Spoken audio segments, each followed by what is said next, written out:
I have known him for 2 years. He is one of those distant neighbours who had through casual interactions become a friend. In the months that we lived together in the same neighbourhood and when we occasionally ran into one another, our conversation never went beyond the usual inquiry about the weather or the offhand question, "How is your family?" As a casual friend and neighbour, I had observed him from a distance. He was introverted and easygoing, almost self-effacing. I knew him as someone who minded his business. He never got into trouble with anyone. That was as far as our friendship went until a year ago when I began to see him with a lady. Once, he timidly introduced her to me as his fiancée. He reappeared in the neighbourhood again after a month only to apologise for not inviting me to his wedding. I got him a small gift and wished him a happy married life. He had at the time informed me that he would quit his self-contained apartment to a more comfortable one due to his change of status. This was more than a year ago and as they say, a lot of water has passed under the bridge. Last weekend, when I again ran into my old friend at a barber's shop where I went for a haircut, he had changed a great deal. He was emaciated and withdrawn. He also looked traumatized. He could not even recognize me at first when I waved to draw his attention. I observed him closely. He did not radiate the freshness and robust look that is common with newlyweds. I nudged him. First, he looked past me, a blank expression on his face, then, he jumped as if he had seen a ghost. He looked at me again for a moment and then screamed, "Ah! Brothers, how now? Long time no see." We exchanged pleasantries in the midst of the loud music from the blaring speakers in the saloon where we had waited for our turn to come. Grabbing me by the arm like a long-lost friend, he half-dragged me to a distance where he was sure that no one could eavesdrop on us. Then, in what seemed like torrents of pent-up emotion, he let out the tale of woes his new marriage had become. "Brothers, where have you been? I have been on the lookout for you. You see, I hardly make friends. But I see you as somebody I can confide in. My marriage has been hell and my wife is trouble personified. She has been violent since the first day we were pronounced husband and wife." He paused and looked around to see if anyone was eavesdropping on us. We did not court for a long time. But even in those few months of our courtship, I noticed she was very aggressive. She once slapped a cashier over a small matter. She also slapped me once and I once narrowly escaped being bathed with hot water, but I never took it seriously then. Each time she goes into a rage, I quickly forgive her. In the last 1 year, she has fought me many times over flimsy arguments. The last time, she slapped me in the presence of our friends at a party. The other day, when we got into an argument, one of the many we had had, she sliced my arm with a razor. He unfolded his shirt to reveal a deep but stitched scar that ran through his shoulder to his wrist. It was scary. He went on, now almost sobbing. "I really do not know what to do as I am very scared of her violent mood swings.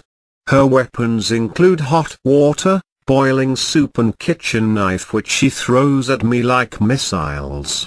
She has destroyed every gadget in the house. When she is calm, she would break down in my arms, and cry profusely. I have forgiven her many times when I look into her eyes because I really love her. What should I do now? Things have become even more complicated now that she is pregnant with our first baby." He proceeded to show me deep scars of teeth bites, nail scratches and injury marks, results of months of violence their marriage had become. It was unbelievable. Now, he has taken to drinking. We returned and both took our turns to have the haircuts that had brought us to the hairdressers in the first place. Later, we ended up in a bar where he quickly drowned 2 bottles of beer. I did not know what to say.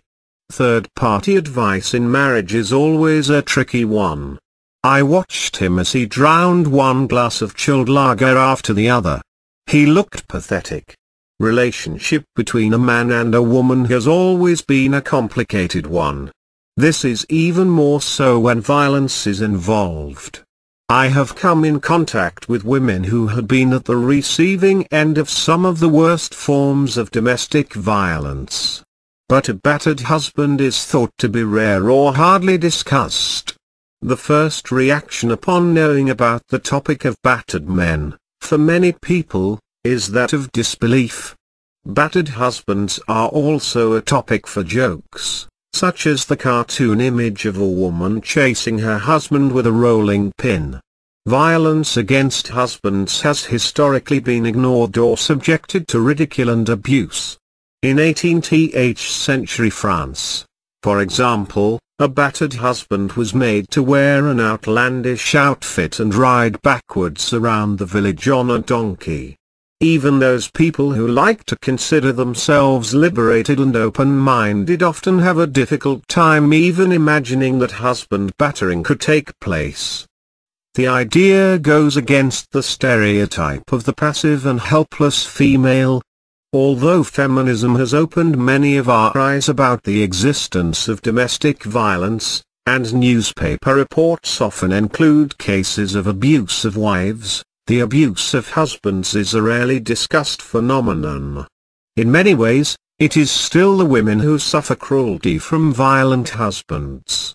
While the majority of domestic violence victims are women, abuse of men is thought to happen far more often than one may probably expect. Typically, men are physically stronger than women, but that doesn't necessarily make it easier to escape the violence or the relationship. An abused man may face a shortage of resources, skepticism from police, and major legal obstacles, especially when it comes to gaining custody of his children from an abusive mother. Husband battering is also said to happen to men from all cultures and all walks of life. Figures have suggested that as many as 1 in 3 victims of domestic violence are male. However, men are often reluctant to report abuse by women because they feel embarrassed, or they fear they won't be believed, or worse, that police will assume that since they're males they are the perpetrators of the violence and not the victims. Many people also have trouble understanding why a woman who is being abused by her husband or boyfriend doesn't simply just leave him. When the roles are reversed, and the man is the victim of the abuse, people are even more bemused. However, anyone who's been in an abusive relationship knows that it's never that simple. Ending a relationship, even an abusive one, is rarely easy. When my friend told me he loves his wife, I had imagined why women also find it difficult to quit an abusive husband. However, in spite of the isolated cases of battered men, I still believe women are the major victims. My advice for victims of abuse, man or woman, has always been, don't wait till death do you part. Seek help and quit the marriage as soon as possible. Back to the bar, I looked on with pity as my friend hit his 7th bottle. He seemed in no hurry to leave.